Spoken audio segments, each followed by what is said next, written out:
जाओ जाओ, दूर हटो, हटो यहाँ से, पास नहीं आना मेरे। जाओ जाओ जाओ, हटो, मुझे मार मत, मुझे मार मत, जाओ प्लीज, जाओ।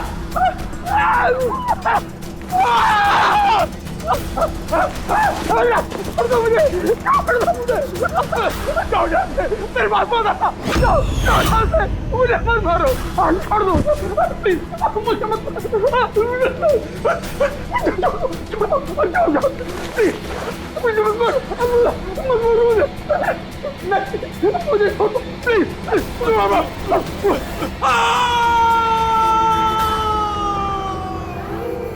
मुझे, मारो मत मुझे।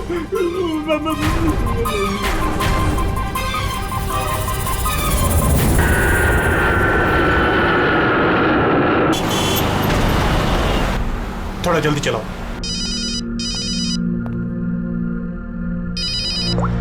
हेलो, इसवी प्रद्युमन। सर, एक खून हुआ है। खून हुआ? कौन बोल रहा है? शहर के मशहूर बिजनेसमैन जयंतीलाल जी का खून। जयंतीलाल जी का खून हुआ है? कौन बोल रहा है ये? देखिए सर, मैं कौन बोल रहा हूँ ये इंपॉर्टेंट नहीं है। इंपॉर्टेंट ये है कि सेठ जी का खून हुआ है और उनके घर वाले उनकी बॉडी को अंतिम संस्कार के लिए लेकर जा रहे हैं। देखिए सर, अगर बॉडी जल गई तो खून ही कभी नहीं पकड़ा जाएगा। आप देरी मत कीजिए प्लीज, जल्द से जल्द जाकर बॉडी जलाने से रोकिए। हेलो, आप कहां से बोल रहे हैं? कौन है आप? Hello, damn it.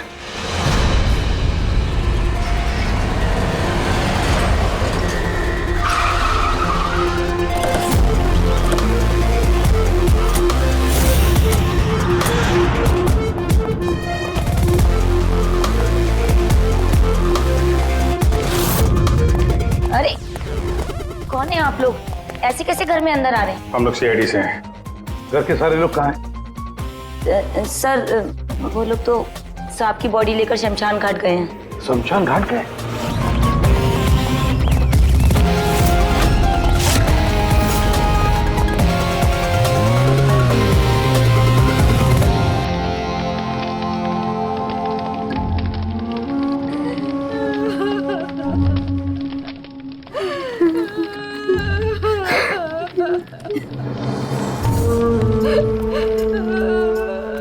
क्या बताऊं मैं, यकीन नहीं हो रहा कि जयंती भाई अब हमारे बीच नहीं है। 15 साल पुरानी दोस्ती थी मेरी। वो तो मेरे बड़े भाई जैसे थे। पता नहीं ये सब कैसे अचानक से हो गया।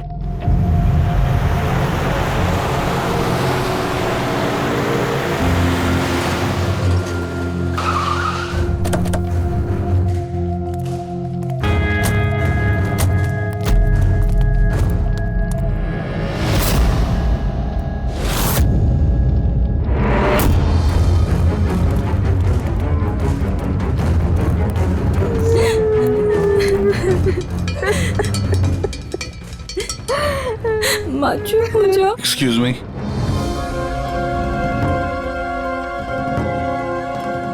देखिए हम लोग सीआईडी से हैं। हाँ? जयंतीलाल जी के परिवार वालों से मिलना चाहते हैं। मैं जयंतीलाल जी की पत्नी दीपा जी, हमें पता है ये सही समय नहीं है पूछताछ करने की, मगर क्या करें, वो जयंतीलाल जी की मौत के बारे में हमें कुछ पूछताछ करनी है। पूछिए, क्या पूछना चाहते हैं आप लोग? आप सुशील जयंती, उनका बड़ा बेटा। सुशील जी, हमें खबर मिली है कि आपके पिता की मौत एक नेचुरल डेथ नहीं थी, उनकी हत्या हुई है। क्या? ये कैसा हो सकता है? I'm डॉक्टर सूरज, मैं जयंतीलाल का फैमिली डॉक्टर हूँ। मैंने ही कल रात उनको चेक करके उन्हें डेथ सर्टिफिकेट दिया था। He died a natural death। ये सही कह रहे हैं। जयंती भाई की मौत सभी घर वालों के सामने ही तो हुई थी, और इतने सालों से मेरा इस परिवार से रिश्ता है, वो लोग झूठ क्यों बोलेंगे? तो आप लोगों ने इतनी जल्दी में बॉडी क्यों जला दी? तो क्या ये भी गुनाह है? इतने महीनों से पिताजी बीमार थे, कितने इलाज किए, कितनी कोशिशें की, नहीं बचे वो। देखिए, हमें इंफॉर्मेशन मिली है कि जयंतीलाल जी की हत्या हुई है। क्या? हमने आपके पड़ोसी से भी पूछा, उन लोगों ने भी कल रात जयंतीलाल जी के चिल्लाने की आवाज सुनी थी। देखिए, पड़ोसियों ने जो कहा वो सही है, लेकिन उनको या आप लोगों को सही बात नहीं पता है। और वो सही बात क्या है? पिछले 3 महीने से डैडी की दिमागी हालत भी ठीक नहीं थी। वो ना सिर्फ लोगों को और बातों को भूलने लगे थे, बल्कि उनको हेल्यूसिनेशन यानी भ्रम हो गया था। गलत सही, सच झूठ का फर्क उनको समझ में नहीं आ रहा था। दौरे पड़ने लगे थे उनको लगने लगा था जैसे उनको कोई मारने वाला है। कल रात भी उनको ऐसा ही दौरा पड़ा था।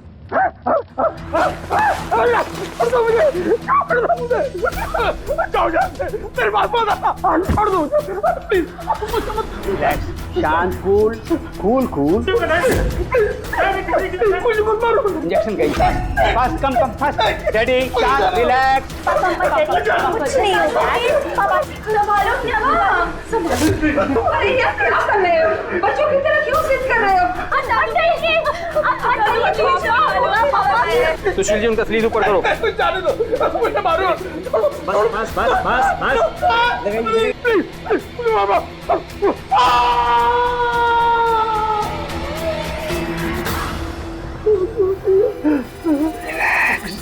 और इस बार अटैक इतना बड़ा था कि मुझे उन्हें बेहोशी का इंजेक्शन देना पड़ा और 2 घंटे बाद उनकी मौत हो गई। मैं आपको सारी डिटेल्स दे सकता हूँ, उनकी मेडिकल रिपोर्ट्स, मेडिकल हिस्ट्री, दवाइयाँ, सब कुछ दे सकता हूँ मैं आपको। हो गई तसल्ली आपको? अब हम अपना काम कर लें। इतनी जल्दी भी क्या है हेमंत? जरा सच तो सामने आ जाए।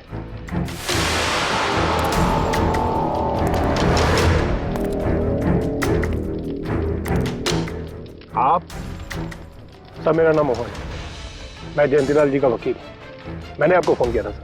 मोहन जी, आपको ऐसा क्यों लगता है कि जयंतीलाल जी की हत्या हुई है?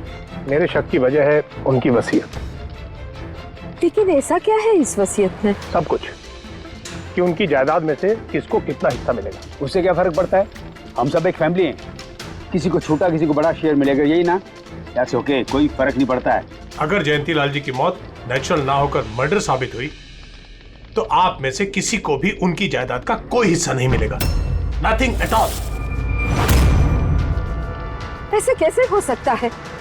मुझे बराबर याद है कि 1 साल पहले उन्होंने मेरी सलाह लेकर ही ये वसीयत बनाई थी और उसमें तो ऐसा कुछ भी नहीं लिखा था। दीपा जी, 3 महीना पहले उन्होंने नई वसीयत बनवाई थी। ये क्या बोल रहे हैं आप? ये कैसे हो सकता है? ये सब कुछ बकवास है। अरे पिताजी आपको कब मिले? आप तो 3 महीने से हमारे घर पे आए नहीं और पिताजी भी 3 महीने से घर के बाहर निकले ही नहीं। तो फिर? हेमंत, वो खुद मेरे ऑफिस में आए थे 3 महीना पहले। दीपा जी, 3 महीना पहले उन्होंने नई वसीयत बनवाई थी। ये क्या बोल रहे हैं आप? ये कैसे हो सकता है? ये सब कुछ बकवास है। अरे पिताजी आपको कब मिले? आप तो 3 महीने से हमारे घर पे आए नहीं और पिताजी भी 3 महीने से घर के बाहर निकले ही नहीं। तो फिर? हेमंत, वो खुद मेरे ऑफिस में आए थे 3 महीना पहले। मैं अब जिंदा नहीं रहूंगा। आप क्या कह रहे हैं सर? कोई मेरी जान लेना चाहता है, मुझे मार डालेगा।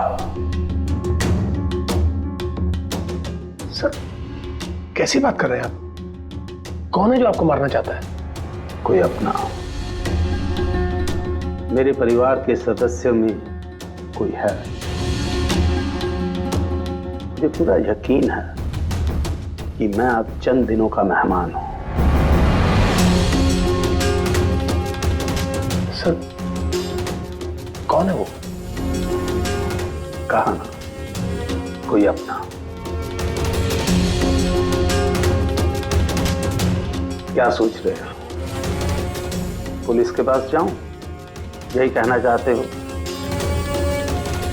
सर, मैं पुलिस को खबर करूं? नहीं, पुलिस वाले भी अब मुझे पागल समझेंगे। तुम मेरा एक काम करो मोहन, मेरा वसीयतनामा बदल डालो। अगर मेरी मौत हो जाती है और मौत के बाद ये साबित होता है कि उसका कारण मेरा परिवार है, तो मेरा बिजनेस, मेरा पैसा, मेरा कुछ भी परिवार के किसी भी सदस्य के नाम नहीं होगा। सर अगर परिवार के सदस्य को नहीं मिलेगा तो किसको मिलेगा?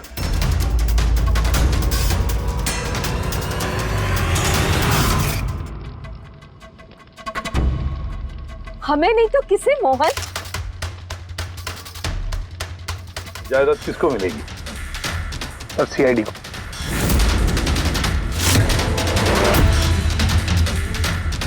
क्या बकवास कर रहे हैं आप? जी सर, अगर जयंतीलाल जी की मौत हत्या साबित होती है तो उनकी सारी जायदाद जो कि लगभग 5,000 करोड़ है वो सीआईडी को और पुलिस वेलफेयर डिपार्टमेंट को मिलेगी। ये क्या मजाक कर रहे हैं आप? ऐसा कैसे हो सकता है? हो सकता है अगर उनकी मौत हत्या साबित हुई तो। लेकिन उनकी तो हत्या हुई नहीं, हम वहीं तो थे, जो कुछ भी हुआ हमारे सामने हुआ है। उनकी हत्या हुई है या नहीं वो हम पता लगा लेंगे। अरे आप कैसे पता लगाएंगे? बॉडी तो है ही नहीं। बॉडी जल चुकी तो क्या हुआ, राख तो है। जब तक ये केस सुलझती नहीं तब तक जयंतीलाल जी की राख हमारी कस्टडी में रहेगी। अरे लेकिन सॉरी मैम।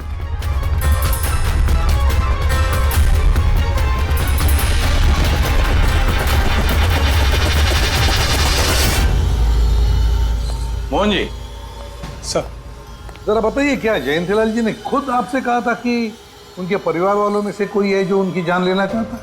जी सर। क्यों? सर वजह तो पता नहीं, लेकिन उनको लगता था कि उनके घर वाले पैसों के लिए उनकी जान लेना चाहते हैं सर। बेटों से वो खुश भी नहीं थे। वो चाहते थे कि हेमंत और सुशील उनके साथ बिजनेस में हाथ बटाएं, उनके साथ बिजनेस करें, लेकिन ऐसा हुआ नहीं सर। ऐसा क्या हुआ? सर दोनों ने अपना अलग अलग बिजनेस शुरू किया लेकिन उसे भी चला नहीं पाए। और हेमंत सर वो तो एक नंबर का अय्याश निकला। उसने सेठ जी के सारे पैसे उड़ा दिए। सर बाप बेटे में हमेशा खटर पटर चलती रहती थी, कभी बनी नहीं बाप बेटे में। बनती नहीं थी, मगर हम बाप बेटे तो थे। मुझे पैसों की बहुत जरूरत थी, लेकिन इसका ये मतलब थोड़ी है कि मैं अपने पिता को ही मार दूंगा। मार भी सकते हो। आखिरकार दुनिया में आधे से ज्यादा गुनाह तो पैसों के लिए ही होते हैं। फिर तो सुशील भैया की वजह मुझसे बड़ी थी। उनका पिछला बिजनेस उन्होंने घाटे में बंद किया और अभी जो है वो नुकसान में चल रहा है। सर मार्केट का बहुत पैसा है उनके ऊपर, और डैडी भी इस बार सुशील भैया की मदद करने के लिए रेडी नहीं थे। सर मैं मानता हूं कि डैडी नाराज थे, नहीं दे रहे थे मुझे पैसे, पर मुझे ये भी पता है कि वो मुझे और मेरे परिवार को मरने के लिए नहीं छोड़ सकते थे। खून में उनका खून तो हो, इसीलिए पैसों के लिए अपनों का ही खून बहा दिया। सर एक आइडिया है। क्या है कि अब जो हुआ सो हुआ, उसको बदला तो नहीं जा सकता ना, लेकिन इस सिचुएशन से अपना फायदा जरूर निकाल सकते हैं। क्या मतलब? वो सर आप ये मामला सुलझा दीजिए। मान लीजिए कि नेचुरल डेथ थी, अब वसीयत के हिसाब से पैसे सीआईडी और मुंबई पुलिस की जगह हमें मिलेंगे जो उसके असली हकदार हैं। नहीं, आप लोगों का जो नुकसान हुआ होगा वो हम आपस में समझ लेंगे ना। सुशील जी, हर आदमी एक जैसा नहीं होता, और दोबारा ऐसे बात करने की गलती नहीं करना, समझे? तुम अपनी दादाजी से बहुत करीब थी ना? दादाजी मुझे बहुत प्यार करते थे। हम दोनों बेस्ट फ्रेंड्स के जैसे थे, एक दूसरे से सारी बातें शेयर करते थे। कभी दादाजी ने तुमसे कहा था कि उनकी जान को खतरा है, कोई उन्हें मारना चाहता है, ऐसे कभी कुछ कहा था उन्होंने? उन्हें हर किसी से डर लगता था। दादाजी सिर्फ मेरे पे विश्वास करते थे, बाकी उन्हें सबसे डर लगता था। तो उन्हें लगता था कि कोई उन्हें मार देगा। चलो दादू, अब हम खाना खाएंगे। क्या ये? चलो चलो चलो चलो दादू। मुझे वो सब लोग इसमें जहर मिला के मुझे मारना चाहते हैं। कौन मारना चाहता है दादू आपको? वो सब लोग मिले हुए हैं, सब मेरे खिलाफ साजिश कर रहे हैं। तू भी मत खा, अरे फेंक दे, वरना तू भी मर जाएगी। दादू आप मेरा विश्वास करो, ये खाना मैंने अपने हाथों से बनाया, इसमें कुछ नहीं है, इसमें जहर भी नहीं, कुछ नहीं है दादू। आप मेरा विश्वास करो। देखो देखो देखो, मेरे हाथों में खा रही हो ना, देखो देखो, मुझे कुछ हुआ, मैंने अपने हाथों से बनाया। चलो दादू, चलो चलो चलो, खा खा खा खा। गुड दादू, गुड दादू। चलो एक और बाइट, जल्दी से जल्दी से जल्दी से जल्दी से एक और बाइट खाएंगे। अच्छा है ना दादू? गुड गुड, चलो चलो। कितना प्यार करती है तू, मेरा कितना ख्याल रखती है। बाकी सब लोग मेरी दौलत के पीछे मुझे मार देंगे। दादू आपको कुछ नहीं होगा, आपका बहादुर बच्चा है ना इधर, मैं आपको कुछ नहीं होने दूंगी। देखो अब तुम घर जाओ, जाओ, और देखो किसी भी चीज की जरूरत पड़े तो मुझे फोन करना, ठीक है? जाओ।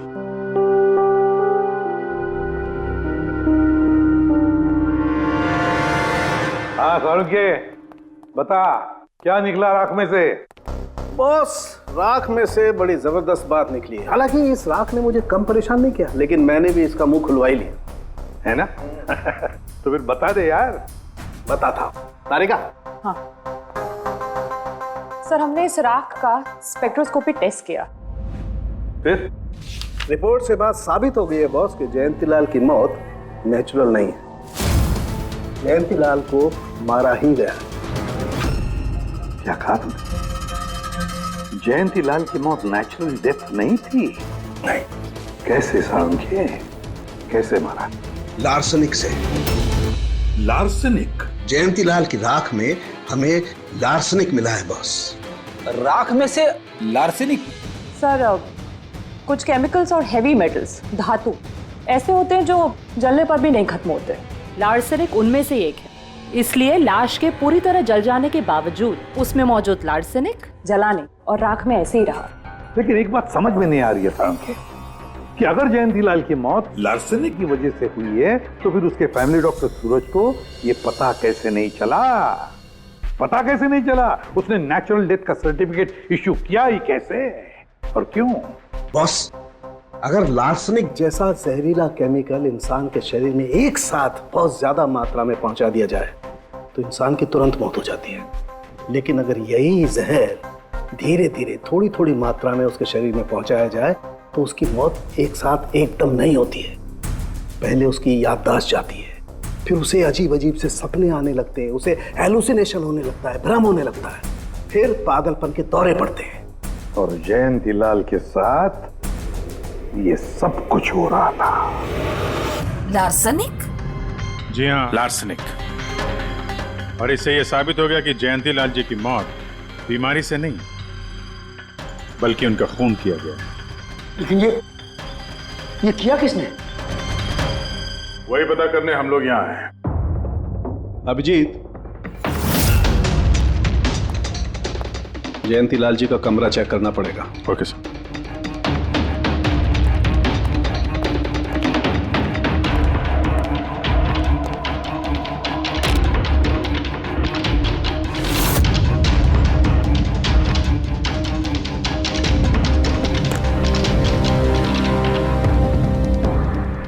हम पे शक कर रहे हैं? आपने ऐसे सोच भी कैसे लिया कि हम लोगों में से कोई ऐसी घिनौनी हरकत कर सकता है? ऐसा कुछ नहीं है माँ, ये सब इनकी चाल है। डैडी की प्रॉपर्टी इन्हें मिल जाए इसके लिए मनगढ़ंत कहानी बना रहे हैं ये लोग। बकवास मत करिए सुशील जी, दोबारा ऐसा बोला ना अंदर डाल दूंगा।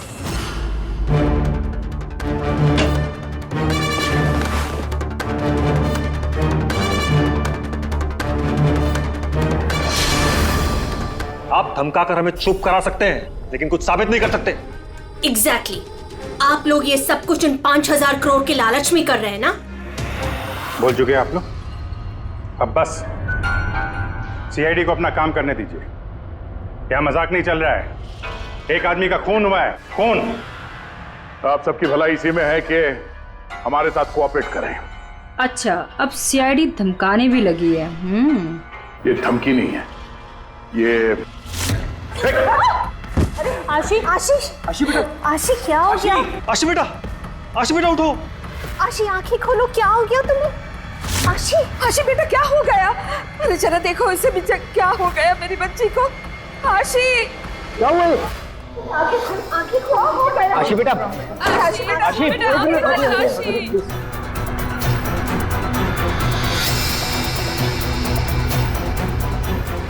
क्या हो गया इसे? आशी इसे हॉस्पिटल ले जाना पड़ेगा फौरन। हाँ पंकज, क्या? माय गॉड, ये अच्छा ठीक है। क्या हुआ? ये डॉक्टर सूरज ने आशी के कुछ टेस्ट किए थे, पता चला कि उसके खून में भी लार्सेनिक है। लेकिन सर, लार्सेनिक आशी के खून में पहुंचा कैसे होगा? सर ऐसी कोई कॉमन चीज जो जयंती लाल जी और आशी दोनों के कांटेक्ट में आई हो?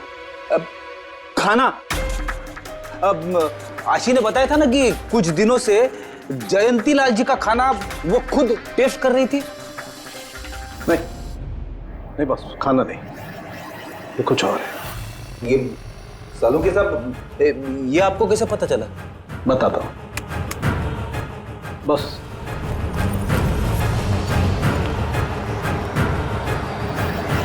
ये है वो बाल जो हमें जयंतीलाल के हेयर ब्रश में से मिला है। अब लार्सेनिक तो अधिकतर नाखूनों में और बालों में ही जमा होता है। तो जब हमने इस बाल के छोटे छोटे टुकड़े करके एनालिसिस किया तो रिजल्ट आया ये। और सर हमने इन टुकड़ों का एटॉमिक अब्जॉर्प्शन टेस्ट किया तो पता चला कि दूसरे केमिकल्स के साथ साथ इसमें लार्सेनिक भी है। अब क्योंकि बाल धीरे धीरे बढ़ते हैं इसलिए हमने इस रिजल्ट को कैलेंडर के साथ टैली किया। बॉस, तब हमें पता चला कि जयंतीलाल को ये लार्सेनिक 8 से 10 दिन के गैप में दिया जा रहा। और 8-10 दिन के गैप में? इसका मतलब जो भी है, जयंतीलाल को हर 8-10 दिन के इंटरवल पर लार्सेनिक दे रहा था, धीरे धीरे मार रहा था। और इसकी शुरुआत हुई बॉस 3 महीने पहले। 3 महीने पहले? सर, हाँ, फिर तो खूनी जयंतीलाल जी के घर वालों में से कोई नहीं होगा। परिवार वाले 8-10 दिन तक इंतजार क्यों करेंगे? एक ही बार में मार देंगे। फ्रेडी, परिवार वाला भी तो जयंतीलाल को धीरे धीरे मार सकता है ताकि किसी को उस पर शक ना हो।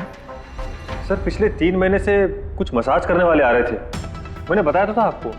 हाँ, चेक कर चुके हैं हम उनको। उनके अलावा और कोई आता था क्या? कोई एक हो तो बताऊं। उनके दोस्त, पुराने बिजनेस पार्टनर और ऑफिस के स्टाफ वगैरह बहुत सारे लोग आते रहते थे घर पे। जी, डैडी बहुत सोशल थे। लोगों से मिलना जुलना, पार्टीज में जाना उनको बहुत अच्छा लगता था। इसीलिए जब उन्होंने बाहर जाना बंद कर दिया तो लोग उनसे मिलने घर पर आने लगे। लेकिन इन लोगों को हम अच्छी तरह से जानते हैं सर, इनमें से कोई ऐसा नहीं कर सकता है। भाभी देखिए ना, ये कैसा निशान लगा है। 4 बार धोया, 4 बार छुटाया, फिर भी नहीं हट रहा। अरे ठीक से धो ले, साफ हो जाएगा। अरे भाभी कितनी बार रगड़ा, नहीं जा रहा। और जाएगा भी नहीं, क्योंकि ये दाग खून का है। खून? जी हाँ। सुनिए, आपके कुर्ते पे ये खून का दाग कहाँ से आया? आपको कहीं चोट लगी है क्या? क्या हुआ आपको? मुझे नहीं पता। अरे मुझे मेरे कुर्ते पर कहाँ से आया? मैं खुद हैरान हुआ था कल जब मैंने इसे देखा। तो कल लगी आपको ये चोट? नहीं, मुझे कोई चोट नहीं लगी। हाँ, जब मैं कल लोगों से मिल रहा था तब ये खून का दाग लगा मुझे।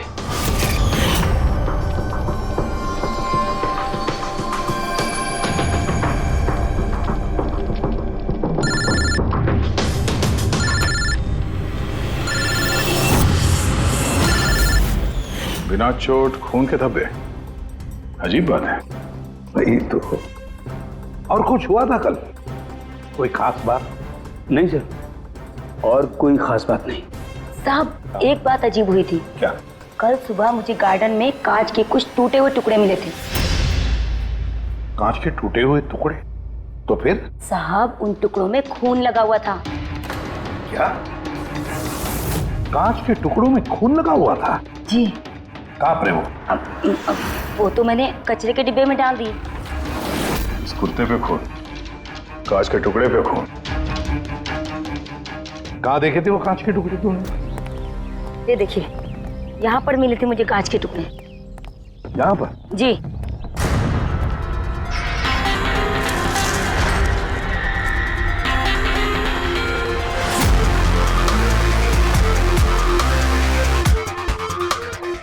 टूटा हुआ बल्ब है सर। बल्ब का टुकड़ा मिला क्या उसको? काम करो अभिजीत, इस घर में जितनी भी लाइटें हैं, लैंप्स हैं, सब चेक करो, देखो कोई बल्ब गायब है क्या।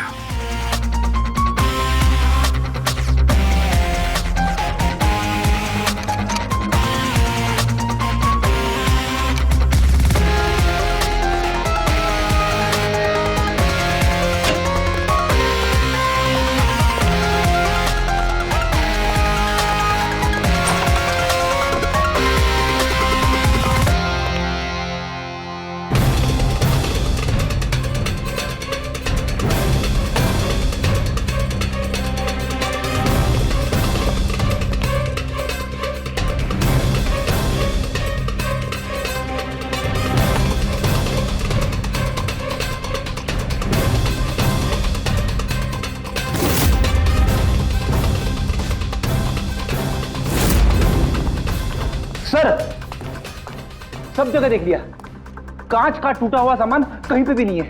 सर कुछ नहीं मिला।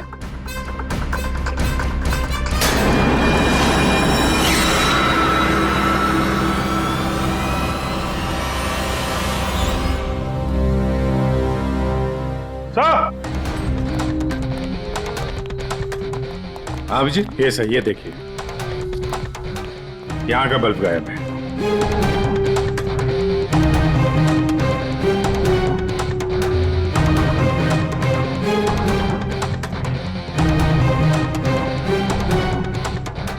बड़ी अजीब बात है, ये लैम्प तो बिल्कुल ठीक था। मैं और दादू इस लैम्प के नीचे काम भी किया करते थे,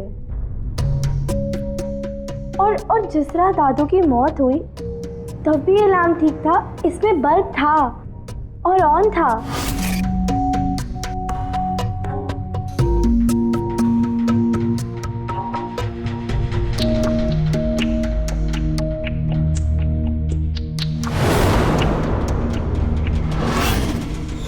तो फिर इस लैंप से बल्ब अचानक गायब कैसे हो गया?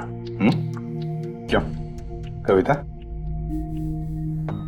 नहीं साहब, मुझे कुछ नहीं मालूम ये बल्ब कैसे गायब हुआ, किसने निकाला, मैं कुछ नहीं जानती। लेकिन सर ये बल्ब कोई गायब करेगा क्यों? सर इस बल्ब का और इस लैम्प का कुछ ना कुछ तो लेना देना है इस केस में।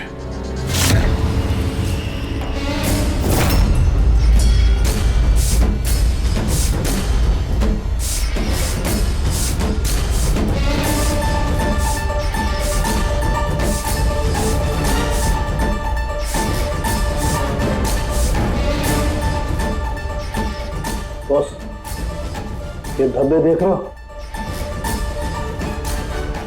ये धब्बे लार्सनिक के हैं।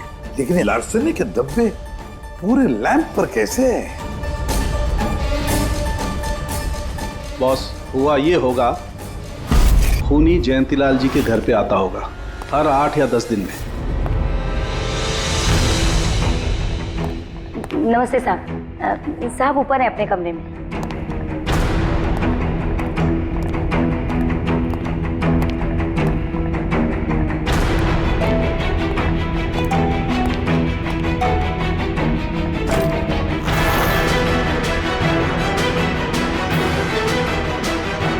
और चुपके से जयंतीलाल के टेबल लैंप पे लार्सनिक छिड़कता होगा।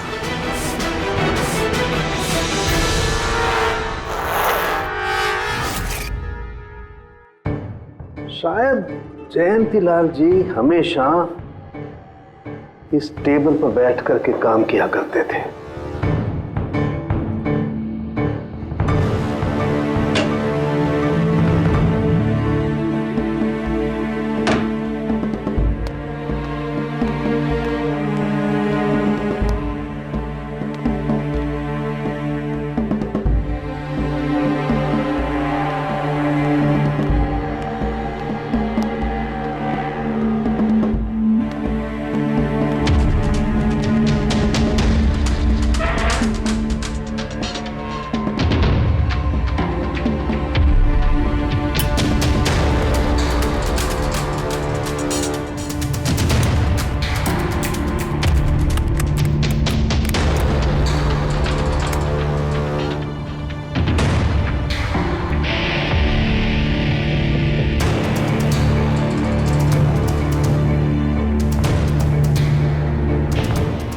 और जैसे ही ये बल्ब गर्म होता था, लार्सनिक धीरे धीरे फैलकर जयंतीलाल जी की सांसों में घुल जाता था।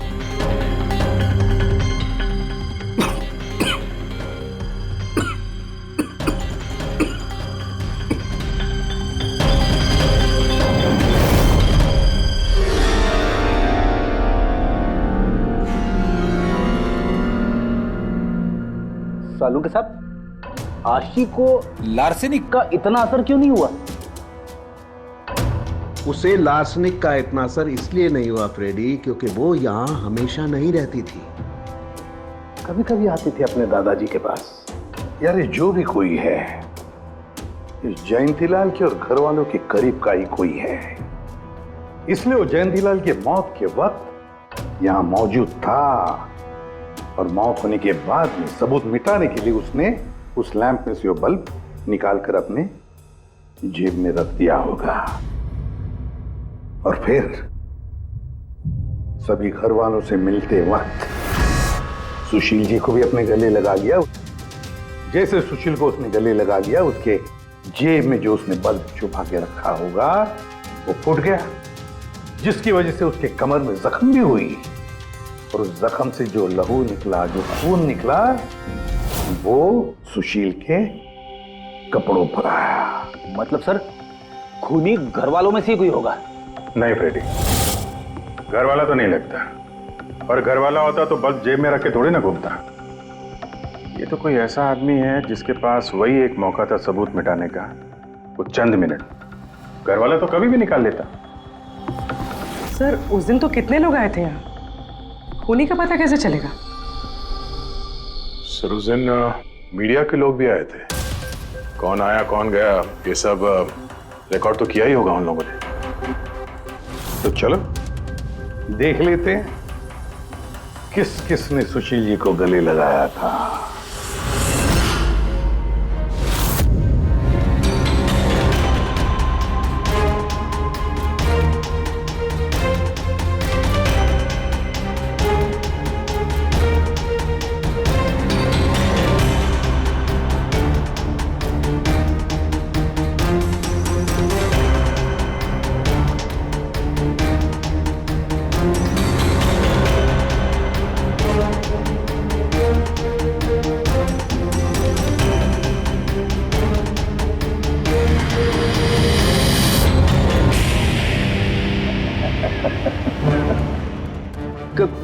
क्या हुआ सर? खूनी का पता चल गया? हाँ फ्रेडी, खूनी मिल गया। कौन है? फ्रेडी, इस आदमी की पूरी कुंडली निकालो, पता लगाओ पिछले 3 महीनों में ये कहां कहां गया था, किस किस से मिला था, क्या क्या किया है इसने, सब कुछ।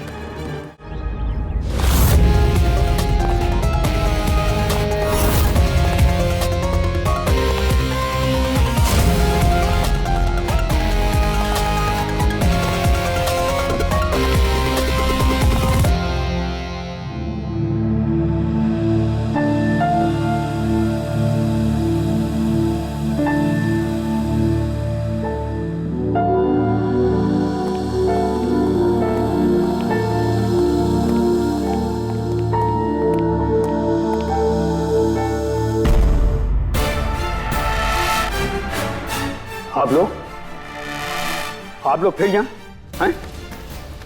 खूनी का तो पता चला नहीं होगा, कुछ छानबीन रह गई होगी। नहीं सुशील जी, कोई छानबीन नहीं बची है।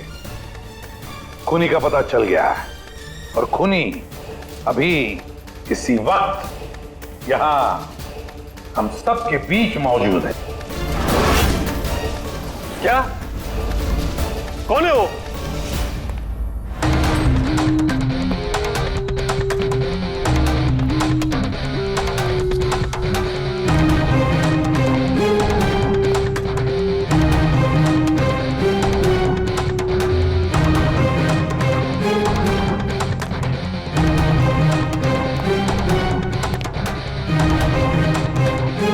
अरविंद जी,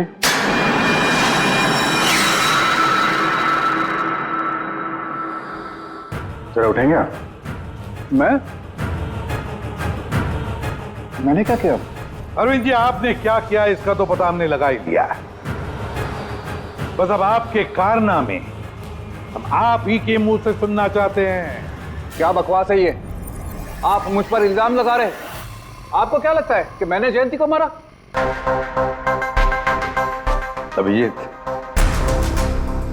मौका मिला था, मान जाते तो सबके सामने कपड़े नहीं उतरते। तो एक कुर्ता उठाना। क्यों? अरे उठाओ सर। क्यों?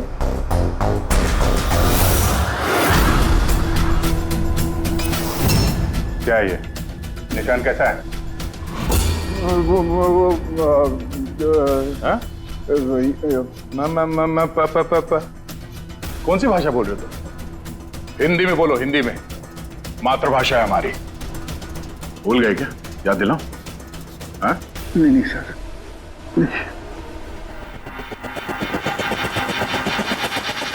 बताता हूँ। नफरत करता था मैं जयंती से। 5 साल पहले हमने एक बिजनेस शुरू किया था। आज ये इतना बड़ा 5000 करोड़ का एम्पायर है ना, वो मेरे मेहनत की कमाई थी। मैंने अपनी जिंदगी की सारी जमा पूंजी इस बिजनेस पे लगाई थी, पर जयंती की नीयत में खोट थी।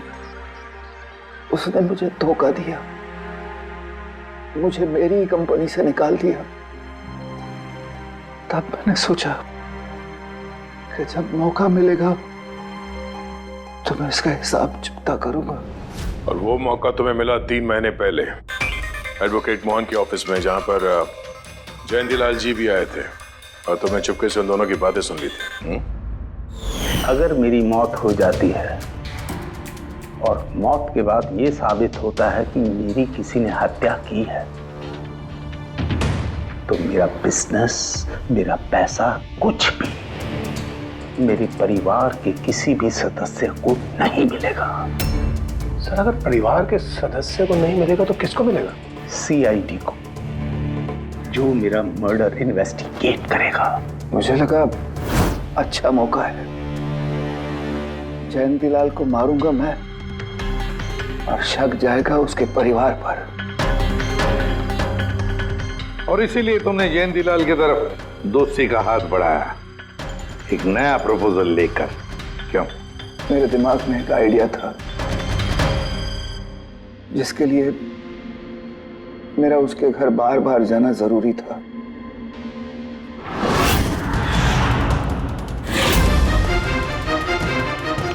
साहब ऊपर है अपने कमरे में।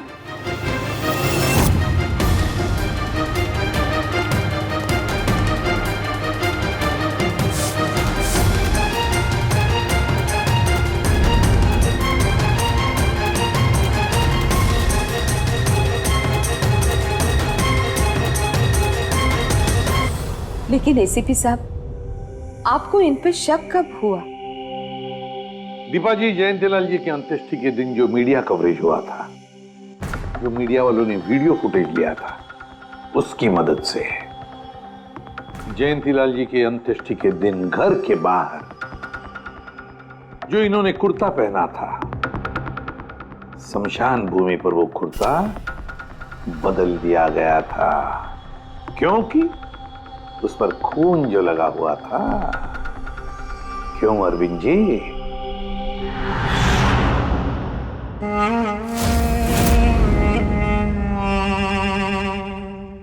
अरविंद जी, बदले की आग में तुमने जयंतीलाल का खून कर दिया। क्या मिला तुम्हें? कैसा सुख मिला? गलत किया तुमने, गलत किया। फ्रेडी,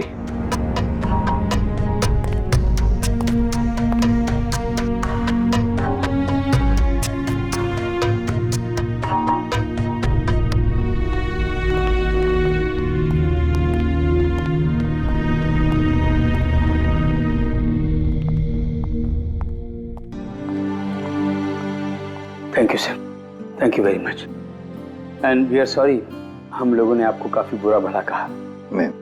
दरअसल हमें लगा कि पैसों के चक्कर में आप हम परिवार वालों को इस केस में कल्प्रिट बनाने की कोशिश कर रहे हैं।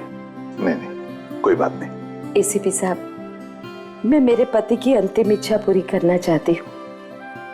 सीआईडी और पुलिस वेलफेयर फंड में मैं डेफिनेटली डोनेट करूंगी। Thank you very much, thank you. Thank you so much sir कि आपने मेरे दादू को इंसाफ दिलाया। God bless you.